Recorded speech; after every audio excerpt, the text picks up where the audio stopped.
ایک اشتہاری بھگوڑے مفرور کی پریس کانفرنس، بلکہ پریس کانفرنس نہیں، گنتی کے 3.5 لوگوں کے سامنے، اپنے سلیکٹڈ صحافیوں کے سامنے میڈیا ٹاک، اور اس سے بنایا گیا ایک نیا بیانیہ اعلیٰ عدلیہ اور اداروں پر ایک بار پھر سے الزامات کی بوچھاڑ۔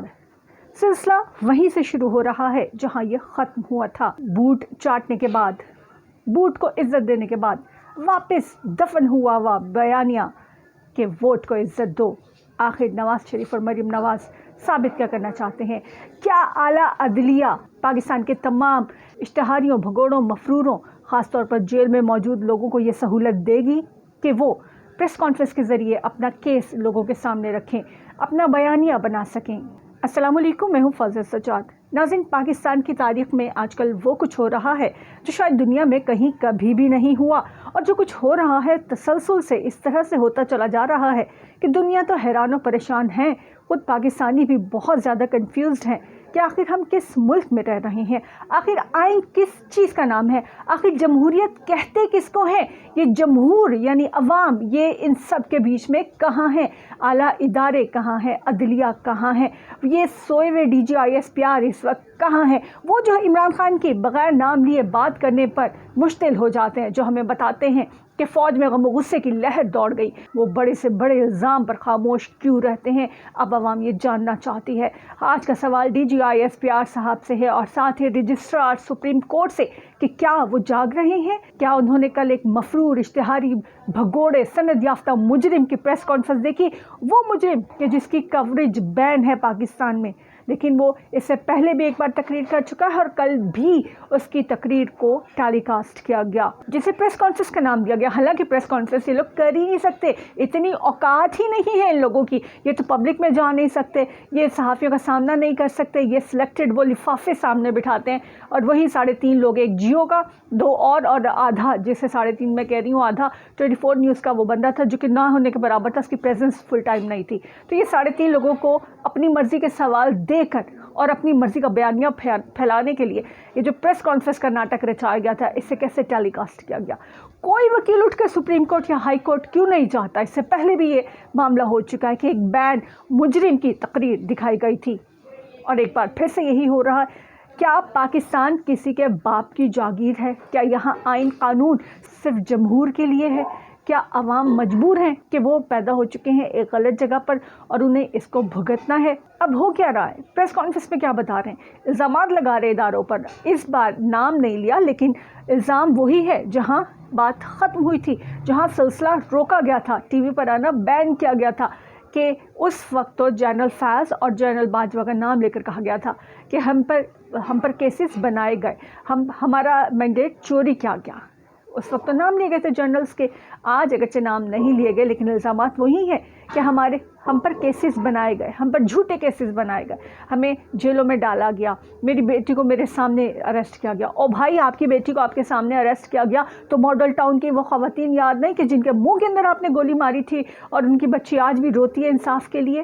آپ کو وہ بھول گئے کہ جو کچھ 25 مئی کو لانگ مارچ کے نام پر کیا گیا تھا، اور مریم نواز نے اس وقت تو حسن کی تصویر لگا کر شاباش حسن کہا تھا، اس پولیس آفیسر کو داد دی تھی جس نے نہتی خواتین پر تشدد کیا تھا، چار دیواری کا تقدس پامال کیا تھا۔ آپ کی بیٹی اتنی عظیم ہے اور آپ کی بیٹی تو چور ہے، سند یافتہ مجرمہ ہے، جھوٹی ہے، سند یافتہ جھوٹی ہے، کیلبری فونٹ کو ایجاد ہونے سے پہلے استعمال کرنے والی ہے۔ یہاں تو پاکستان کی جیلوں میں ایسی خواتین موجود ہیں کہ جنہوں نے کوئی جرم نہیں کیا اور وہ بلا وجہ کتنے سالوں سے قید تنہائی کا شکار ہیں، اور وہ تمام 3rd کلاس اذیتیں جو کہ جیل میں خواتین کو دی جاتی ہیں وہ اس کو فیس کر رہی ہیں۔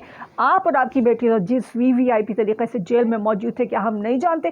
آپ کسے بیوقوف بنا رہے ہیں؟ ہم پاکستانی اب اس چنگل میں تو کیسے پھنسے کیسے؟ ہمیں یہ تو بتائیں۔ ہم دیکھ رہے ہیں کہ اپنے کیسز کیسے نپٹا دیے گئے، کیسے ختم کر دیے گئے، نیب سے نام و نشان مٹا دیا گیا، تمام کرپشن کا تمام ثبوت کا، اسی ایون فیلڈ میں باپ بیٹی چور، سند یافتہ مجرمہ اور مجرم موجود ہیں کہ جن کے بارے میں ان کو پتہ ہی نہیں کہ یہ فلیٹ کس کے، اس کی منی ٹریل نہیں ہے، باقی دنیا کی جو مرضی بات سن سکو۔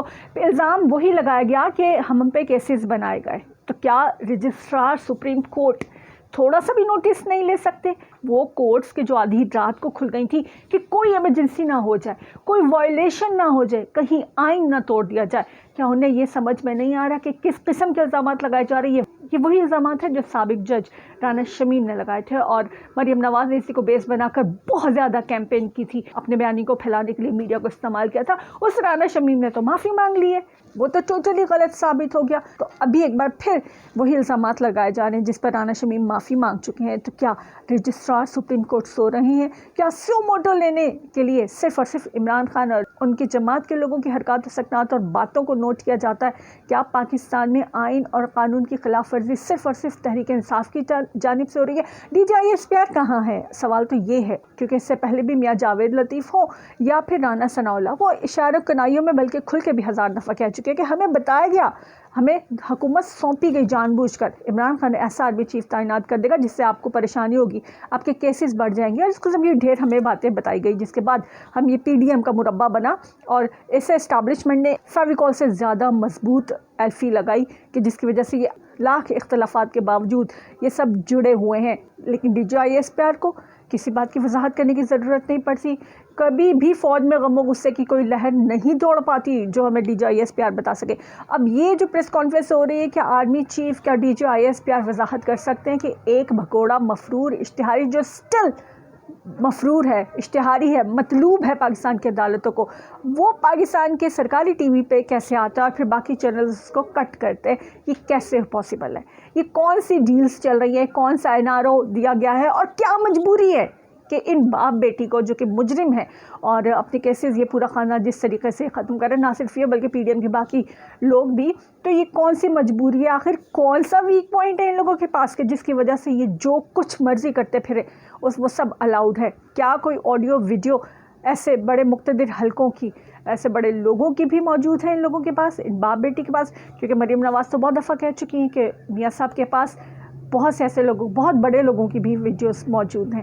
تو کیا یہ ٹوٹے ریلیز کرنے والے لوگ ان آڈیو ویڈیو سے بلیک میل کر رہے ہیں، اپنی مرضی کی منمانی کر رہے ہیں، یا پھر یہ اس این آر او کو کمپلیٹ کروانا چاہ رہے ہیں جو انہیں دیا گیا جب انہیں حکومت سونپی گئی؟ عمران خان کو ہٹانے کے لیے ریجیم چینج آپریشن جو کیا گیا ہے، شاید ان میں کچھ وعدے ایسے تھے کہ جس سے منوانے کے لیے اب نواز شریف واپس بوٹ چاٹنے کے بعد ووٹ کو عزت دو کے بیانی کی طرف جا رہے ہیں۔ یہ سب باتیں اپنی جگہ، لیکن سوال یہ ہے کہ رجسٹرار سپریم کورٹ اور D G I S P R نے نوٹس کیوں نہیں لیا؟ اور اس سے بھی بڑی بات یہ ہے کہ پاکستان میں کوئی تنظیم، کوئی وکیل، کوئی بار موجود نہیں جو پوچھ سکے کہ آخر ایک جو سٹل مفرور اشتہاری مطلوب بھگوڑا ہے وہ سرکاری ٹی وی پر یا میڈیا پر کیسے آ گیا، جبکہ اس کی اسی بکواس کی وجہ سے جو کل دہرائی گئی ہے اس پر پابندی لگی تھی۔